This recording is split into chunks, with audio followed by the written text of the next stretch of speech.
Fala galera, comprei esse Voyage G5 aqui e mandei fazer a troca de tudo, de cabo de vela, correia dentada, vela, a troca da água do radiador por aditivo. E com 3 dias que eu fiz isso, eu queimei a junta de cabeçote dele, porque a primeira dona nunca tirou o carro do zerado e nunca botou aditivo na água. Aí abriu os buracos lá no cabeçote. Eu fiz o cabeçote dele, passou uma semana depois, queimei a junta novamente. O trocador de ar quente dele estourou. Aí o mecânico que era conhecido meu, ele deu a garantia.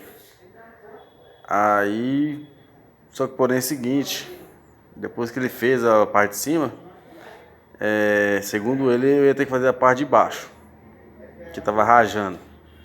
Só que aí, quando eu vim de Minas para São Paulo, percebi que a correia pole, o rolamento da correia pole aqui, ó, tava torto. Troquei, amenizou o barulho mais. Só que porém, aparentemente, pra mim é só os tuchos. Eu queria a opinião de vocês aí. Me dá uma dica aí que eu tenho que fazer pra melhorar esse carro. Vou dar uma partida aqui pra vocês verem.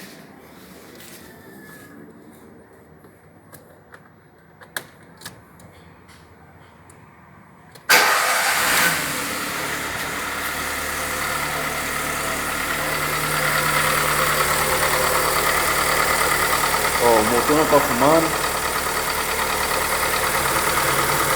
não tá baixando o nível de óleo. O óleo que tava nele aqui, que o mecânico tava colocando, era 15,40. Aí eu voltei pro 5,40 agora. Primeira troca de óleo que eu fiz agora dele aqui em São Paulo, eu botei o 5,40. Eu fiquei um ano usando 15,40. Aí eu fui pesquisar e falaram que o 15,40 não é o óleo ideal para esse motor, tem que ser o 5,40. Aí eu queria opinião de vocês aí, o que vocês acham? Se é tucho, se é pistão, o que é esse barulho? Vou tentar posicionar o telefone aqui.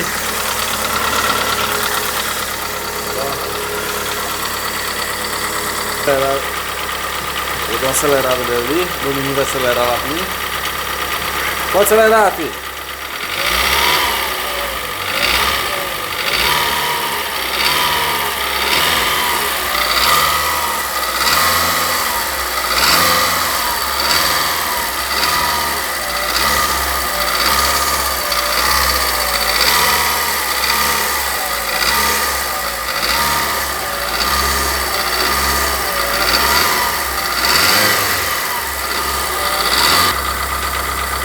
Eu queria saber a opinião de vocês aí, se alguém quiser me auxiliar aí, me informar o que eu tenho que fazer, eu fico agradecido.